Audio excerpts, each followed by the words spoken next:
هنعمل النهاردة الشاور جل بمنتهى السهولة، مش في 5 دقايق، لا في 3 دقايق. تعالوا نشوف مع بعض هنعمل الشاور جل الجميل ده ازاي. انا كنت مهتمة جدا ان انا اعمل ريحة قوية، فانا هستخدم زيت القرنفل مع المنتول.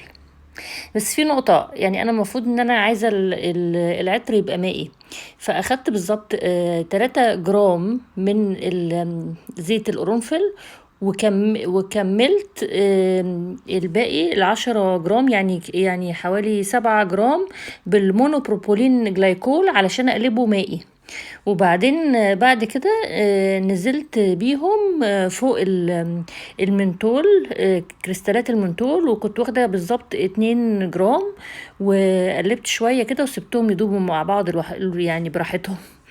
وبعدين هنا انا اخدت بالظبط 100 جرام من التكسابون جل، وهبتدي بقى اضيف فوقيه الاضافات كلها تباعا. اخدت 32 جرام كامبرلان،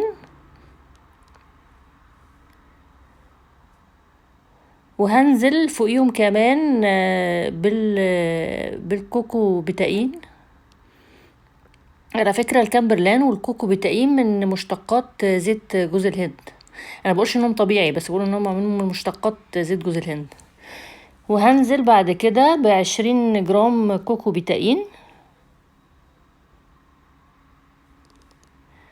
وبعد كده بقى هستعمل منعم، هستعمل بولي كوانترم 7، واخد 16 جرام. وهبتدي اقلب المكونات كلها في بعض.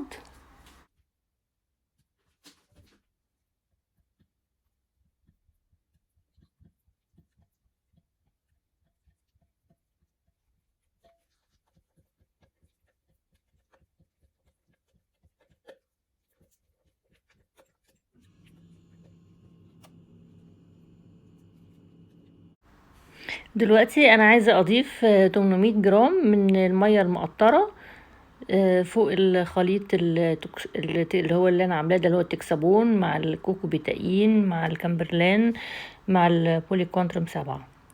بس انا زهقت من التقليب، فانا لقيت كده هيبقى صعب ان انا اشتغل بالهاند بلندر هنا، فهنقل الخليط بتاعي كله في حاجة اكبر، عشان اشتغل بالهاند بلندر هيبقى اسهل يعني. فانقلهم بقى في بيكر اوسع علشان اشتغل براحتي بقى بالهاند بلندر، عشان ما اخدش وقت طويل في التقليب. لو انت ما عندكيش هاند بلندر انت ممكن تعمليهم يدوي، بس انا يعني بالي مش طويل قوي، فلقيت ان انا هشتغل بالهاند بلندر هيبقى اسرع.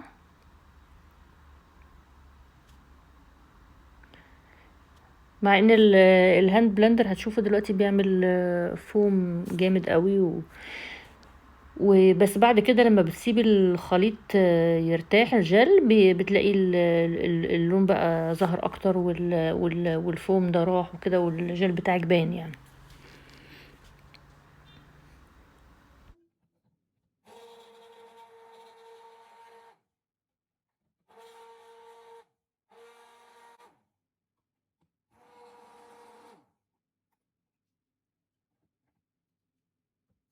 علشان اتقل الخليط بتاعي هضيف 16 جرام من ملح الطعام، وارجع اقلب تاني بالهاند بلندر.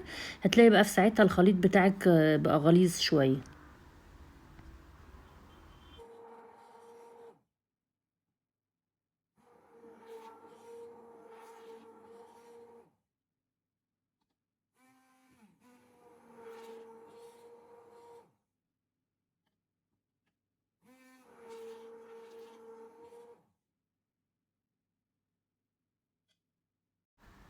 وبضيف بالظبط 2 جرام من حمض الليمون، ومدوبهم في حبة مية بسيطة، وبضيفهم علشان انزل البي اتش بتاعي.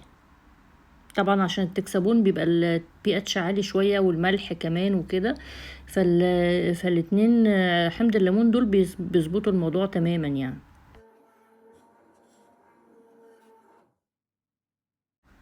وهضيف بقى الخليط العطري اللي انا عملته في الاول، وهضيف له كمان يدوبك كده نقطتين، بضيف له نقطتين ميكا مائية لونها بنفسجي، هتديله لون بنفسجي فاتح قوي لما تخلط معاه.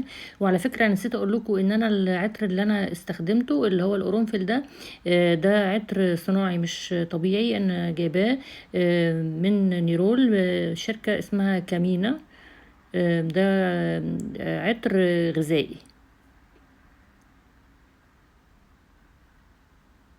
وبيمشي الاتنين، يعني بيمشي غذائي وصناعي. وبقلب كده بالهاند بلندر، وشايفين اللون بقى ليلاه فاتح قوي، بقى جميل جدا يعني. ودلوقتي هضيف المادة الحافظة بتاعتي، واخدت بالظبط 2 جرام مادة حافظة. وانا بستعمل زي ما انتوا عارفين بستعمل فينوكسينول. وبقلب برضو بالهاند بلندر عشان اخلط كويس، وابتدي بقى انزل في العبوات بتاعتي.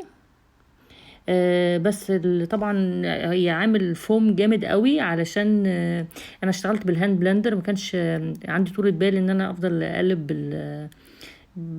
بحاجة يدوي يعني.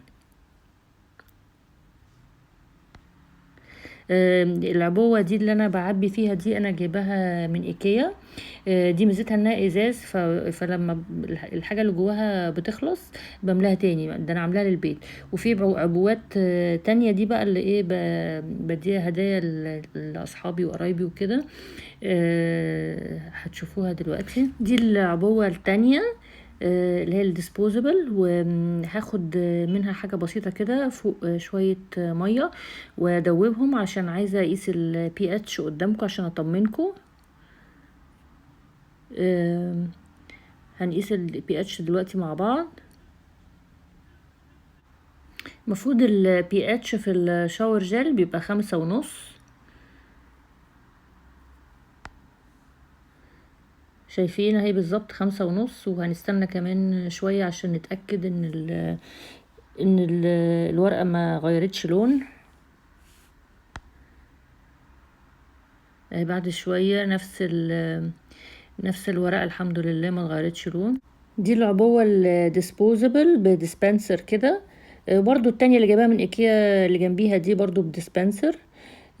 ودي المكونات قدامك، تقدري تصوريها سكرين شوت او توقفي الفيديو وتنقليها.